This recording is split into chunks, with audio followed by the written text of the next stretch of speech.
What's up, big boys? Today, we are going to be leaving Kerbin's sphere of influence for the first time, and we're going to be talking about what makes the new consoles so much better than the previous generation. So, we are launching in 3, 2, 1, launch.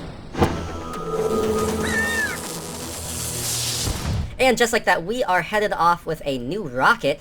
It is a lot more like the Saturn V in design, right? So it is going to essentially be a 3-stage machine, and we are actually going to be sending this to a high solar orbit, right? So we're going to actually be leaving Kerbin entirely, and we are going to be orbiting the sun instead, which I think is super awesome. For the first time, we are doing this, keep in mind.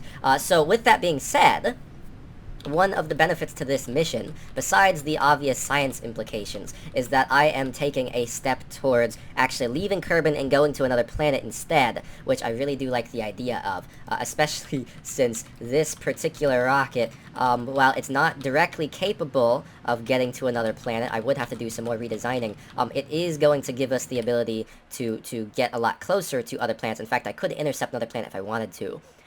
So there's a lot of benefits to it, right? This mission is solely a scientific mission, and you will be seeing exactly what this mission is pretty shortly. It is actually making use of some of the new pieces of scientific equipment, right? So you're gonna get to see exactly what that is pretty shortly here. And what is that doing? I do not like that. Apoapsis, there we go, perfect. Okay, no, get rid of that. Create and execute. There we go. Perfect. Jesus Christ. So, with that being said, this particular mission, what I'm going to do is I'm actually going to pop this payload fairing here. 3, 2, 1. Boom. You are now getting a good look at what is our new infrared telescope. I'm going to help this thing maneuver here really quick. It is really bad at maneuvering for some reason. Starts getting really floppy, and sometimes wants to break itself apart. That is with MechJeb. For some reason, it is just real weird about it. So we have our new infrared telescope. It is designed to detect meteors and various celestial objects within the solar system. I do have a couple more. In this case, I do also have a gamma ray spectrometer, which I would love to do pretty shortly. We also do have our, where is it? Oh, it's real small. Where is it at? That little blue box. Here we go. This is going to be our negative gravity detector. I am going to transmit this back now. This is going to get us some science, just for the purpose of some extra science. We are staging to get this maneuver underway. This is, once again, a purely scientific mission, and I do have an EVA, an automated EVA report system, since this is actually the probe core instead of an actual Kerbal inside this particular mission this time around. So there's a few benefits to it, and we do have our, there it is, our nothing to get here. We've already done the experiment. Our magnetometer, and this is going to be very useful when we get into solar orbit because of how much research you can get from it. Beautiful, and I am going to deploy our photovoltaic cells here sooner than later, as well as we do have some where are they? Let me see where they got themselves. Here they are. High gain antennas. These are going to be almost like relays. In the future, we will probably make use of them, but they're there just in case I have use for them in the future, really. Beautiful. Okay, so we are fully circularized. Now let's jump into our periapsis, and let's actually have this take a different approach here, right? So let's do a transfer to another planet. Pork chop selection. What? Limited time. That's fine. Ooh, actually, that's an interesting idea. What happens if I have it do that maneuver for me? Set as target. So can I actually capture burn? Lowest delta V. Wow, I could. Interesting. I could actually use this rocket to do it. That is very interesting. So we are going to abort node execution, remove all nodes. We do not want to deal with that. That is not the mission today, although that is a good sign that I could, in fact, do that. I love the idea that that is possible. So we are actually going to do a manual node here, because we do not need to be doing that at the moment, that is for sure. Okay, a little scientific endeavor, found out some new information. I love the idea that that works. We should be able to get to another planet here pretty shortly, but I do want to work on some other science first, if that makes sense. So we are going to be leaving the solar system, not leaving the solar system, leaving Kerbin's sphere of influence super quick here.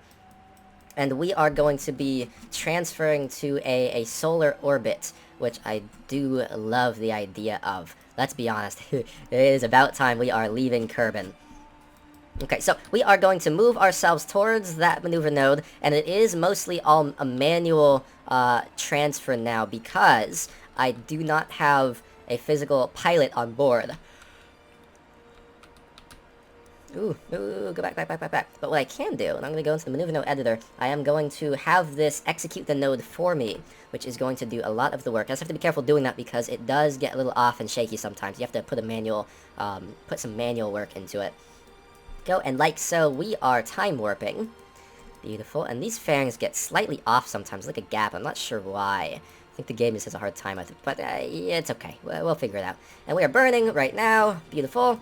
And as you can see, I did make use of some of the rescaling tools available within a couple of the mods I have loaded here. The reason being is because there are a lot more pieces that I am going to need in the future for more advanced missions, and I want to be able to get those as quickly as possible, just because if you do it within kind of stock means it will take absolutely forever. I guess much like real life, but you know what? That's not really the way I want to go. Let's be honest.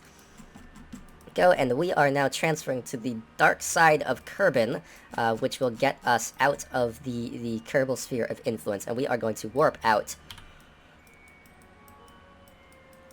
Wave bye-bye to Kerbin.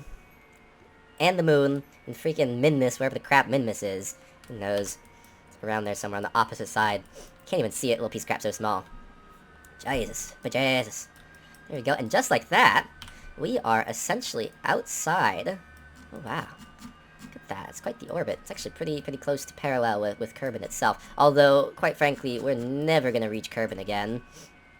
I don't know if this... Can't even select Kerbin as a target. It's such a weird system they have. Yeah, I mean, I don't even think I really have enough Delta V to get back, to be perfectly honest. I probably do, but that'd be very difficult to get done.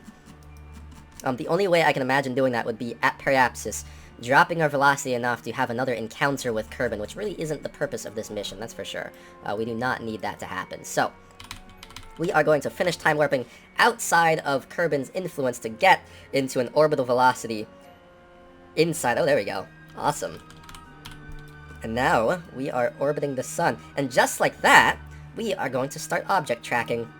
There we go, near Duna orbit. I'm not really sure why it's looking there, but unfortunately I can't change that. However, we are going to log observational data. You focus the telescope out into space, scanning for celestial bodies. And we're going to transmit that 16.8 science back. Beautiful. We are going to scan for gamma rays. You scan for gamma radiation. While in space high over the sun. Once again, we're transmitting that back 21 science, which I do really like. There we go, and let's actually put out all these antennas here. We are going to activate the magnetometer, and then we are going to log magnetospheric data. Jesus. Ooh, actually, that's not so bad, 42 science. The sun's magnetic field appears to utterly dominate the behavior of charged particles in the solar system. Perfect. You know what else dominates? High-quality computer components, guys. Let me tell ya. Check out the link in the description. I do have links to a good i7 processor, one of the most popular processors of all time, as well as the GTX 1070. These are two very good components if you do want to upgrade from an older system to a bit of a newer system, or just a reliable system in general. Alternatively, you could check out the link in the description. A lot of good components there. But alternatively, there's a lot of new components coming out as we speak, and some of the best components, where we're talking about a lot of new... Ooh, good science, I like that. A lot of new parts, right? And what really makes, for example, the PlayStation 5 and the Xbox One as good as they are. And let's actually do here... Let's see what I got going on here. Science.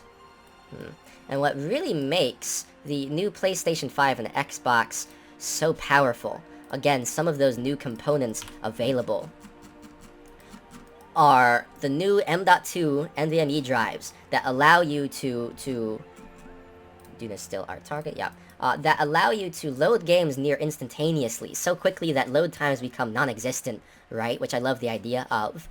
And not only that, AMD is the central components for both the Xbox and the PlayStation. And AMD right now is beating the absolute... it's like Intel's like a dumpster fire right now, to say the absolute least. Create node. Can we do it? Oh, another body. Hoffman transfer. The crap is that? Transfer to another planet. Transfer window. Create node. Okay, as soon as possible. Create node. Huh, fair enough. Can't do that. That is totally understandable. Intel right now is so far behind AMD in just general raw performance. It's very impressive, actually. The only thing Intel really has challenged AMD on is general gaming performance, which really isn't even a fair assessment of the situation, because AMD itself still beats Intel in a lot of games, especially in games that use even slightly more multi-core functionality, right? Because AMD has more cores, they have faster cores, they have better clock speeds in general, right? All-core clocks are very important, especially if you start looking into the general workstation loads, because now all of a sudden, station loads and gaming loads for AMD processors are both performing so well that Intel really doesn't even have, not even remotely an option to challenge AMD. It's just like, it's a joke. And that's why the PlayStation 5 and Xbox One are being recognized as very impressive pieces of hardware. Although I will say, the PlayStation 5, quite frankly, is already significantly better than what we expect out of the Xbox. Just the general performance is so much higher, and especially on the computer side, AMD, once again, turning into the AMD rant and how good they do, there's very little, quite frankly, effort from Intel. Like, they're falling so far behind, it's very impressive. I know you can't really just look at benchmarks, and you can't really just look at certain aspects of it. Much like this rocket. Let me know in the comment section below, right? Do you like this rocket? I think it's beautiful. It's very, it's basic, but it packs a lot of punch into what it does. I'm quite the fan of this idea. And you can see the different pieces of structure behind it, and why I kind of did what I did. And this does give me options, right? So I do have the new resizing tool. I want to kind of show you how this works, so in the future you kind of get it, right? This is where you can actually rescale pieces. Not only does it rescale the piece itself, if you look at the liquid fuel and oxidizer amounts, if I go from 7.5 meters back down to 5, there you go. You can see the actual values change. So the weight changes, everything changes, and you can do the same thing for engines, which, honestly, at this point, there's diminishing returns, and you can actually see that in the amount of delta V based down below, right? So I'm going to scale it back down to where it should be. You see that delta V go up. Now, in the case of this, my delta V went up, but my thrust went down. So if I add too much weight to this whole system, the rocket will not be capable of launching anymore. So there are drawbacks, and there are things to worry about within this, as well as some of our new science equipment I do need to make better use of. And I am, next mission, going to be adding some new components to our International Space Station, quote-unquote. So don't forget to subscribe, like, and comment down below what type of rocket you want to see in the future, because I will be more than happy to make that for you. If you want to see, like, a really good replica of the Saturn V or something, I'd love to actually do one of those. So, with that being said, see you guys in the next video. See you tomorrow at 6 p.m. I make one every day. Adios, and bye.